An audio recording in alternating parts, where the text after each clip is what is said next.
looking forward to seeing in House of the Dragon was Aemond claiming Vhagar as his dragon. It's one of my favourite moments in Fire and Blood. It's not just a cool event, but you learn a lot about Aemond as a character from it. The courage it would take to approach a huge old dragon such as Vhagar at such a young age gives an indication of the fearless character he will become. Even in the loss of his eye at the hands of Lucerys in the aftermath of his first flight on Vhagar, and the chaos that ensued as a result, Aemond understands the significance of him claiming Vhagar. He knows that in the grander scheme of things, it is inevitable conflict is coming. Losing an eye is nothing compared to the power Vhagar not only gives him, but his family's cause. There was a lot of speculation before House of the Dragon that perhaps Otto or Alicent persuaded Aemond to claim Vhagar as a power play, but the impression I always get from the book is the reason Aemond was successful is simply how ballsy it is for a kid as young as Aemond to attempt this feat. I think Vhagar sensed this fearless quality in Aemond, and when you look back at her past riders, Visenya, Balon, Rhaena, and now Aemond, they all do share some similar qualities and traits. I think something that is important to talk about when discussing dragon riding lore in A Song of Ice and Fire and the TV shows is it's something we still have very little solid information about, with some of it even being quite vague. There are a lot of stuff suggested and a lot of stuff implied. It's up to each reader to interpret this information and come to their own conclusion. There are also some areas where we're left to come to conclusions based on the information that is presented to us in both the book and to some extent the show. So again, you have to make judgment about how these elements in the show impact the book. However, also bear in mind that what we do know does seem fairly consistent throughout the book as well in works such as Fire and Blood. The scene of Aemond claiming Vhagar for me is almost everything I wanted it to be. It was on my list of things I was most looking forward to seeing, and it didn't disappoint me. There are lots of elements missing that I would have liked to have seen, but the show did a great job at adapting it. What this scene does really well is get across the sheer size of Vhagar. The fact you need to have a net system just to get up on her says it all. It's really compelling seeing these wide-angle shots of Vhagar next to this child that is Aemond. It really gives off a sense of the scale. It's a testament to Aemond's courage and confidence that he somehow got past the nervousness of approaching a beast this size, but also the absolute balls of steel you need to possess to pull something like this off. Even for a Targaryen, claiming a dragon is a dangerous business, let alone an ill-tempered beast like Vhagar. In this scene, you truly get a sense of who Aemond is as a character, how this moment defines who he will become later. I also love the look Vhagar gives Aemond as he claims her. You can see the bond start to form. The sheer joy on Aemond as he figures out how to fly was also great to watch. In my review of this episode, I made my feelings on elements of this sequence and the wider audience reaction to it very clear. It was the first time in nearly 4 years of making videos that I had read stuff online that properly annoyed me to the point I just logged off Twitter and Reddit for at least a few days. And to be honest, I still don't really use them that much. The narrative that was being pushed, mostly by Rhaenyra fans at the time, is that Aemond stole Vhagar from Rhaena and that he had no right to take her. Now, like in my review, I need to make this very, very clear. I do not support the blacks and I don't support the greens. I like and dislike both sides, and I'm grown up enough to acknowledge that both sides do some very shady and horrific stuff to each other. I like characters on both sides, I hate characters on both sides. I also think it's fair to acknowledge that as we distance ourselves from the end of the season, I've seen a lot more balanced approaches and deeper analysis using some critical thinking that to some extent has balanced out the whole argument. So, to the point of the video, let's make this point very clear. Aemond did not steal Vhagar. Yes, her last rider was Rhaena Velaryon, Rhaena's mother, but that does not automatically give Rhaena or anyone the right to a dragon. A dragon is not a pet, and a dragon is not property to be passed down or owned. Daemon's dragon Caraxes was Rhaenys' father, Aemond's dragon. So did Daemon steal Caraxes from Rhaenys? No. Rhaenys' dragon, Meleys, was Alyssa Targaryen's dragon. Viserys' mother. Was Meleys stolen?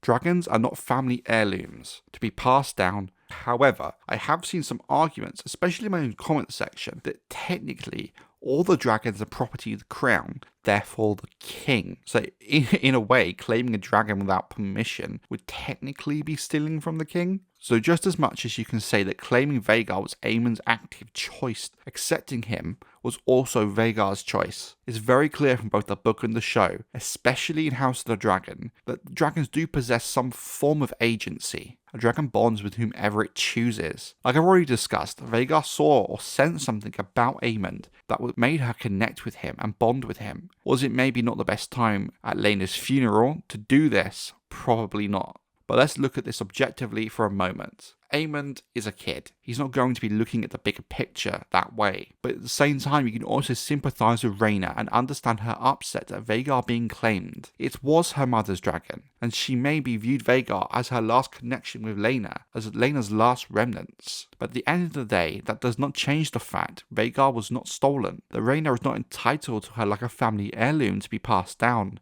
Vhagar has free will and made her choice the same way Caraxes chose Aemond, Meleys chose Rhaenys, Dreamfire chose Helena. Now, a lot of the narrative of Aemond stealing Vhagar comes directly from the fight scene between the kids. Just before that scene, when Rhaena and Baela wake up Jace and Luke, they do so by saying Vhagar is being stolen. Hence, if you don't think critically about it, it can give an undertone of Aemond claiming Vhagar as being theft, and change the whole tone of the scene. I quickly do want to touch upon the fight scene where, again, Rhaena states that Aemond stole her mother's dragon. Now again, while it's not a theft, I totally understand her feeling like it is. As I discussed, Vhagar's connection to her mother would create a sense of sentimentality. Rhaena may have intended to try and claim Vhagar at some point after the funeral.